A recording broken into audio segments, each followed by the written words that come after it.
یہ چیزیں نہیں.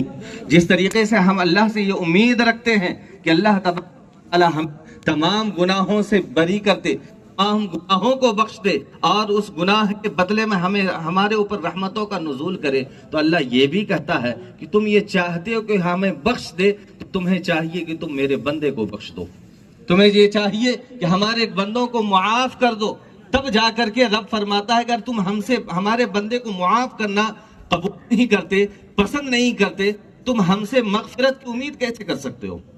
ہمارے بندوں کو تم نہیں بخشتے. تو لہذا ہمیں اور آپ کو یہ چاہیے کہ ہم دل کے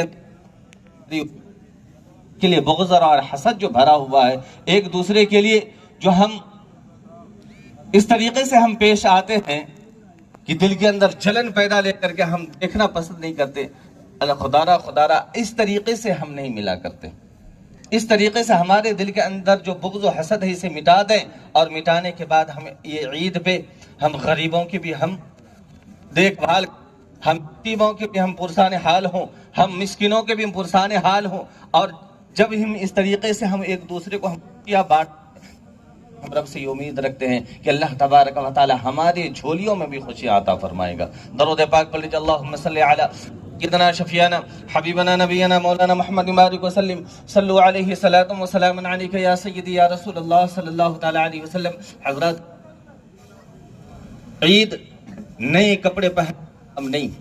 حضرت شاہ عمر بن عبدالعزیز رحمۃ اللہ علیہ جب دمشق کے جس وقت گورنر تھے، بادشاہ تھے، اللہ تبارک تعالیٰ نے آپ کو ہر طریقے سے نوازا بھی تھا، لیکن گھر کا یہ عالم ہے، غربت کا یہ عالم ہے کہ گھر میں ایک وقت کے کھانے کے لیے نہیں. ایک وقت کھا رہے ہیں تو دوسرے وقت کا نصیب نہیں ہو رہا.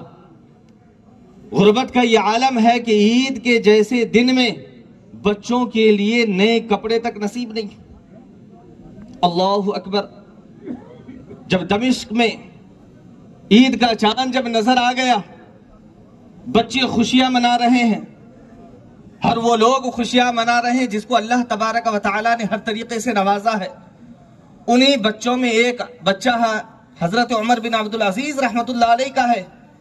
وہ اپنے ماں کے پاس روتے ہوئے آتے ہیں، اور جب روتے ہوئے آئے تو اس کی ماں نے پوچھا کیا میرے بچے کو کسی نے مارا، کسی نے پریشان کیا، میرے بچے کو کس چیز نے رلا دیا ہے؟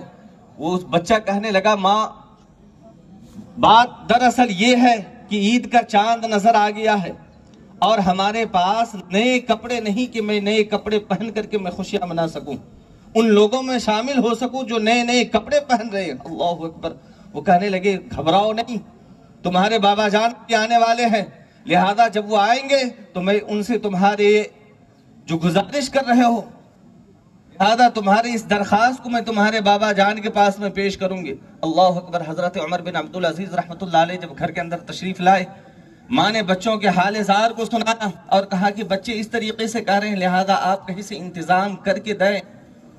اسی وقت جو امیر خزانہ تھے، خزانچی تھے بیت المال کے، انہیں بلایا گیا.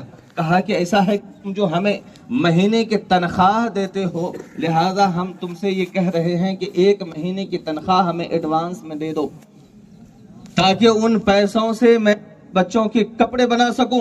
اللہ اکبر. امیر خزانہ نے فرمایا کہ حضور آپ جو کہہ رہے ہیں، آپ کا جو حکم ہے وہ سر آنکھوں پہ، لیکن میں آپ سے ایک گزارش کر رہا ہوں، ایک سوال کر رہا ہوں، آپ میرے ان سوال کا جواب تو دے دیں. کہا کون سا سوال؟ کہا کہ آپ نے کہا کہ ایک مہینے کی تنخواہ ہمیں ایڈوانس دے دیں، آپ لکھ کر کے ہمیں دے دیں کہ ایک مہینے کے بعد، ایک مہینے تک آپ زندہ رہیں گے. آپ ہمیں ایک مہینے تک آپ زندہ رہیں گے. اللہ اکبر. حضرت عمر بن عبدالعزیز رحمۃ اللہ علیہ کو جب یہ بات اس نے کہی، فوراً آپ کے آنکھ سے آنسو جاری ہو گیا. کہا کہ اے امیر خزانہ، اے خزانچی، تو نے ہمارے آنکھ کو کھول دیا، میرے ذہن کو کھول دیا. بے شک ہمیں ایک لمحے کی خبر نہیں کہ میں اگلا لمحہ میں زندہ رہوں بھی یا نہ رہوں. لہذا اپنے بچوں کو بلایا، کہا بچے، نئے کپڑے پہننے کا نام عید نہیں، سوئیاں کھانے کا نام عید نہیں، بلکہ عید تو یہ ہے کہ اگر پرانے کپڑے ہی ہوں ہمارے لیے عید تو یہ ہے کہ جو ہم نے عبادت کی ہے اللہ تبارک و تعالیٰ اسے قبول فرمائے. ہمارے دلوں کے اندر کسی طرح کا کوئی قدورت نہ ہو, ہمارے دل کے اندر کوئی حسد اور تکبر نہ ہو. لہذا اپنے دل کو صاف کرنے کا نام عید ہے. اپنے دل کو صاف کر لو. پرانے کپڑے پہن لینے سے ایسا نہیں ہے کہ جو پرانا کپڑا پہن لے اس کا عید نہ ہو, جو نیا کپڑا پہنے اسی کا عید ہو. ہمیں تو یہ چاہیے کہ ہمیں رو کر کے گریہ وزاری کر کے آج اپنے رب سے عیدی مانگنے کا دن ہے, اور عیدی ہم یہ مانگیں کہ اے اللہ آج سب کو عیدی دیا جا رہا ہے, تو ہمارے قسمت میں یہ ہمارے بخشش و مغفرت کی عیدی لکھ دے, ہمارے بخشش و مغفرت کی عیدی لکھ دے. اے اللہ ہمارے گناہوں کو بخش دے, یہی ہمارے لیے عید ہے. اے اللہ ہمارے تمام گناہوں کو بخش دے. اے اللہ ہمارے دلوں سے حسد اور بغض کو نکال دے, یہی ہمارے لیے عید ہے. اللہ سے ہم ایسی توفیق مانگیں. اس طریقے سے جب ہم توفیق مانگتے ہیں تو حقیقت میں جو دلی خوشی ہوتی ہے یہی عید ہے. درود پاک پڑھ لیجیے. اللہم صلی علی سیدنا شفیعنا حبیبنا نبینا مولانا محمد بارک وسلم. صلو علیہ صلاۃ و سلام علیک یا سیدی یا سیدی یا رسول اللہ صلی اللہ تعالی علیہ وسلم. حضرات محترم, جس طریقے سے آج ہم خوشی منا رہے ہیں, یہ خوشی منانے کے ہم حقیقت میں ہم حقدار ہیں ہی نہیں. یہ اس لیے کہ آپ اپنی تھوڑی دیر اپنی آنکھوں کو بند کر کے غزہ کے مسلمانوں کو آپ یاد کیجئے, فلسطین کے مسلمانوں کو یاد کیجئے. آج ان کی عید کیسی ہو رہی ہوگی.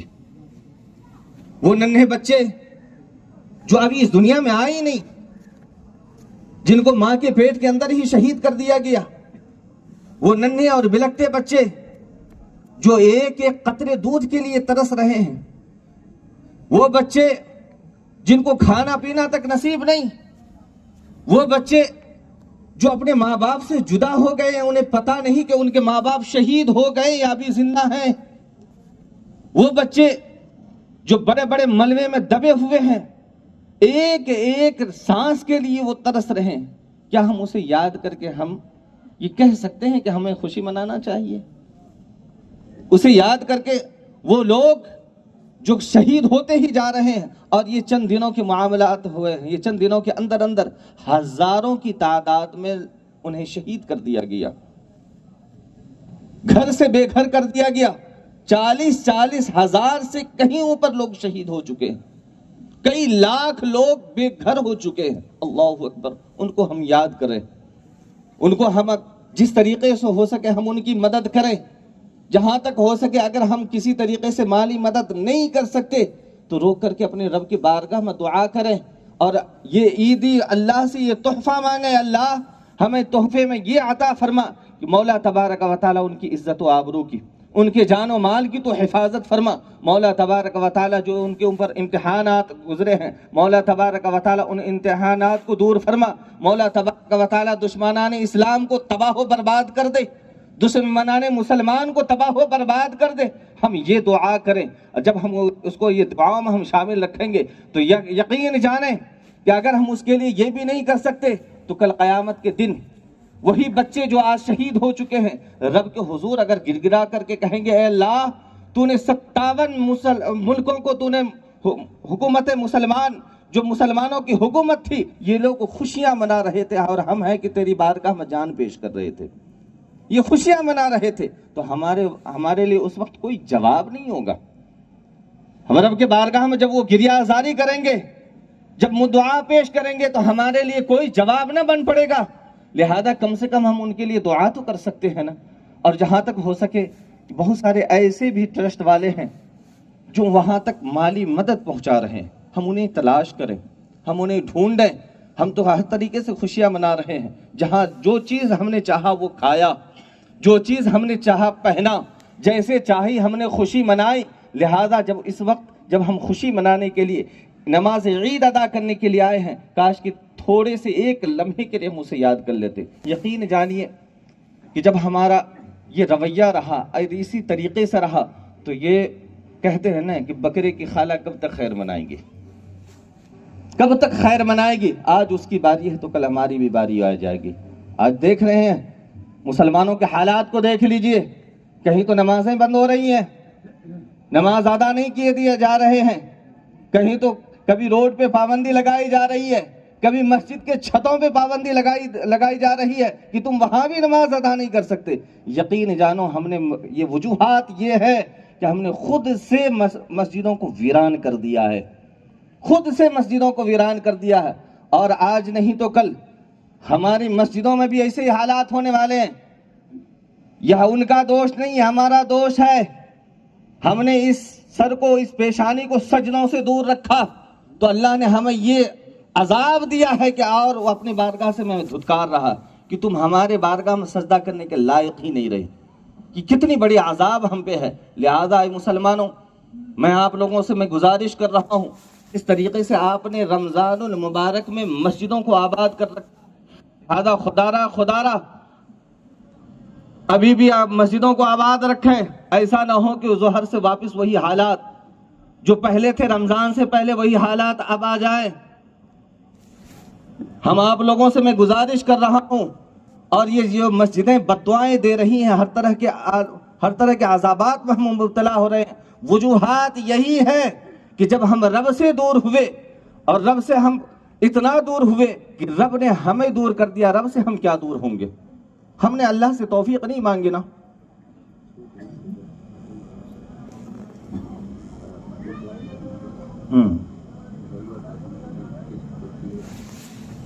اچھا، جناب مقصود صاحب، شیر محمد صاحب جو دولت گڑھ والے ہیں، انہوں نے اپنے بھائی، بھابھی، والد اور والدہ کے ایصال ثواب کے لیے 21 کٹے پٹی کے جامع مسجد میں دیا ہے۔ اللہ تبارک و تعالیٰ اسے قبول و منظور فرمائے۔ درود پاک پڑھ لیجیے، اللہم صلی علی سیدنا شفیعنا حبیبنا نبینا مولانا محمد مبارک وسلم، صلو علیہ صلاۃ و سلام علیک یا سیدی یا رسول اللہ صلی اللہ تعالیٰ علیہ وسلم۔ تو حضرات محترم، ہم اپنے زندگی میں تبدیلیاں پیدا کریں۔ جب تک ہم تبدیلی پیدا نہیں کریں گے، یقین جانیے کہ ہماری زندگی ویسے کی ویسی اس سے بدتر ہوتی چلی جائے گی۔ اللہ تبارک و تعالیٰ ارشاد فرما رہا ہے، ان اللہ لا یغیر ما بقوم حتی یغیروا ما بانفسہم۔ بے شک جو قوم اپنے آپ کو بدلتی نہیں نا، اللہ اس قوم کو نہیں بدلتا، اسی حالات پہ چھوڑ دیتا ہے۔ لہذا اپنے آپ کو بدلیے، جس طریقے سے ہم نے مسجدوں کو آباد کیا تھا۔ لہذا میں آپ لوگوں سے گزارش کروں گا کہ ایسا نہیں کہ عید کی نماز پڑھو اور ظہر سے چھٹی، واپس اپنے اپنے گھر چلے جائیں، پھر اگلے رمضان المبارک میں ہماری ملاقات ہو، ایسا نہ کریں۔ لہذا جس طریقے سے ہماری مسجدیں ابھی آباد تھی ویسے ہی آباد رہے، اور اس سے کہیں بڑھ چڑھ کے آباد کرنے کی کوشش کریں۔ یقین جانیے جب ہم اس طریقے سے ہم آباد کریں گے تو کسی کے باپ کی مجال نہیں کہ ہمیں سجدے کرنے سے روک دے، کیونکہ ہم نے خود روک لیا اپنے آپ کو۔ جب ہم اپنے آپ کو روک لیں گے تو یقین جانیے اللہ کا قہر تو ہمارے اوپر آئے گا نا، عذابات تو آئیں گے نا۔ جب ہم رب سے دور ہوں گے تو اللہ شیطانوں کے حوالے تو کرے گا نا۔ تو ہم اپنے آپ کو خود کو شیطان کے حوالے کیوں کریں؟ ہم اپنے آپ کو بچائیں۔ جب ہمارے ایمان کے اندر مضبوطی پیدا ہو جائے، ہمارے ایمان کے اندر طاقت پیدا ہو جائے تو کسی کی مجال نہیں کہ ہمیں اس سے ڈگمگا سکے، ہمارے قدم کو ہلا سکے۔ لہذا اپنے آپ کو بدلنے کی کوشش کریں۔ صرف عید کی نماز پڑھ لینے سے ہم مسلمانوں کے فہرست میں نام تو لکھا سکتے ہیں، لیکن کامل ایمان نہیں ہو سکتے۔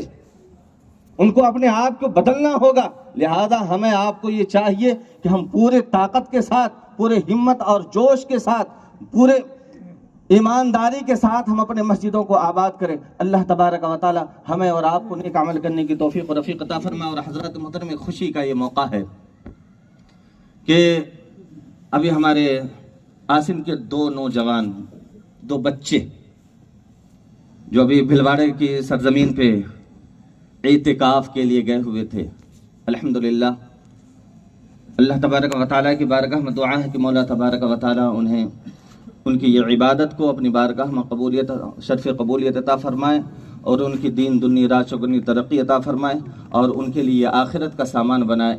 اور وہ بچے وہاں کے جو اعتکاف کرنے والے ہوتے ہیں ان کو دینی تعلیم، دینیات وغیرہ کا تعلیم دیا جاتا ہے۔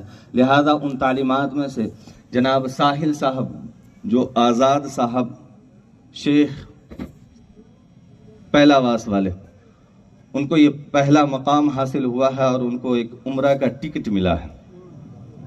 الحمدللہ بہت بڑی خوشی کی بات ہے کہ ان کو عمرہ کا ٹکٹ ملا ہے۔ اللہ تبارک و تعالی ان کے یہ نیک عمل کو قبول و منظور فرمائے، اور اللہ تبارک و تعالیٰ انہیں دین دنیا راہ چگنی ترقی عطا فرمائے۔ لہذا ان کے استقبال کے لیے میں انہیں یہاں بلانا چاہتا ہوں کہ آپ آئیں، اور میں گزارش کروں گا جناب یعقوب صاحب سے بھی آپ آئیں، ان کا استقبال کریں۔ مشکور صاحب آپ آئیں، حاجی صاحب آپ بھی تشریف لے آئیں، ان کا استقبال کریں بھائی، بہت بڑی خوشی کی بات ہے۔ وعلیکم السلام ورحمۃ اللہ وبرکاتہ۔ لو بھائی